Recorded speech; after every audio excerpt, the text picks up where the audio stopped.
The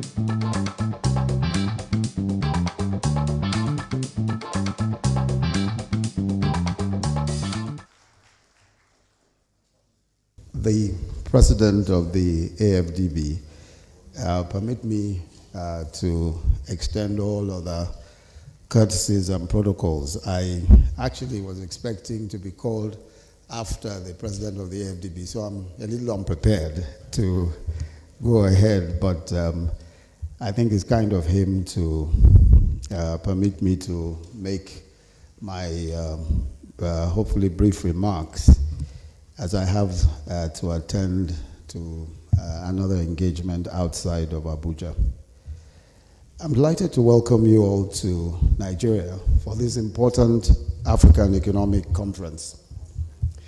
The theme of this conference, Feed Africa Towards Agro-Allied Industrialization, is very timely.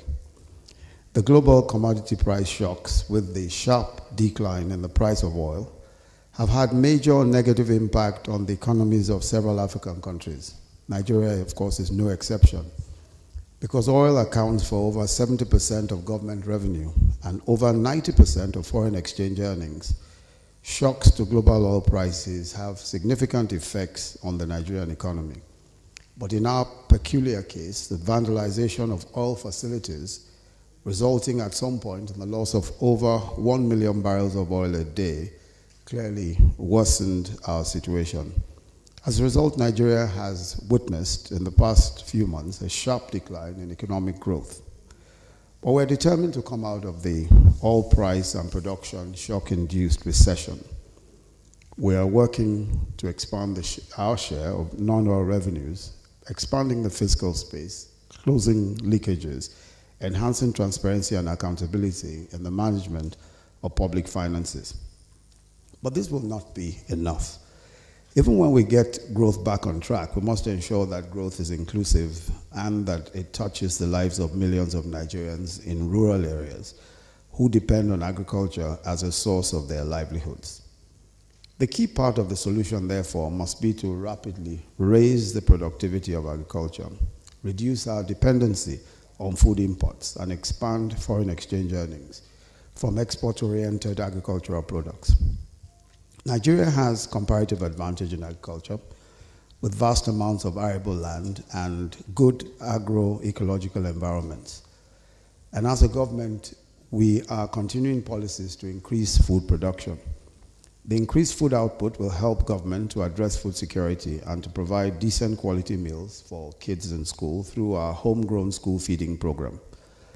The government also, through its Anchor Borrowers Program, has launched a massive effort to expand rice production to reduce Nigeria's dependence on rice imports, which puts high pressure on our foreign exchange earnings. The private sector, of course, needs to play a significant role to link farm and agri-businesses, connecting food production, logistics, food processing, and agro-allied industries. As government, we are working on incentives to support the private sector in agro-industrial development. Just last week, I was at some factories, some agro-allied factories in Anambra State, and also in Lagos State. In Anambra State, I was at the Boko Bros plants. I was also looking at some of the work that's been done around palm kernel in some of the agro-allied factories in Ogun State. I also looked at the Honeywell food and agro-allied plant, where they have a sorghum flour mill and a feed mill as well. They're also doing a wheat processing mill there. In the same vicinity, Lad Group is doing possibly the largest shea butter plant in Africa. But I'll just talk a bit about just one example of some of the issues around the agro-allied type industries that we have seen and what exactly is happening in some of them. In about an hour from now, I'll be going to Kano State to visit the Sonny Dangote tomato paste factory, which is one of those private sector agro-allied efforts that we're trying to support. We had decided as part of our strategic implementation plan for this year to prioritize the processing of tomato paste so as to become self-sufficient in that particular product. The choice of tomato paste was predicated on our ability to produce tomatoes in large quantities several times a year, as well as its extensive use, of course, in Nigerian meals. We also saw it as an opportunity to generate a large number of agricultural jobs, but also as a means of adding value along the agro-allied chain. But we found, and which speaks to the importance of this conference, is that there are many factors that affect our national aspirations in this area. Some of these issues start at the farm, such as the need to plant the appropriate quality of the fruit to be used for processing. Now, this, of course, meant drawing on research, but also ensuring that the right seeds are available to farmers and at the right time, and also that fertilizers are available and also at the right time. And of course, this past year, no one factored in tuta absoluta. In fact, I didn't even know that such a thing existed until it struck the tomato plants. Of course, all our huge expectations around the harvest of that particular crop. But quick and effective response to that problem also is one of the issues that arose around that. But the Honorable Minister of Agriculture, I'm sure, will be able to probably talk a bit more about those issues. Then there's the issue of uptake and storage. Several of our large commercial farms have outgrower schemes that will buy the produce from their surrounding small-scale farmers. However, a lot of small-scale farmers are not linked to large farms, so they face the problems of transportation, storage, especially where the tomatoes, of course, are ripe. That poses additional challenges. At factory level, after ensuring that the quality of the tomatoes purchased are suitable for conversion into paste, operators still have to contend with issues of infrastructure, especially power generation. This is a very important issue because it goes to the very heart of being competitive against imports from other parts of the world which have penetrated the market. Indeed, that trade dimension is one that is particularly critical because of dumping and smuggling, which make it very difficult for our tomato factories to compete. We accordingly have to calibrate appropriate levels of support and protection for this sector. Of course, that involves, looking at the whole, myriad of trade rules and agreements and all of that.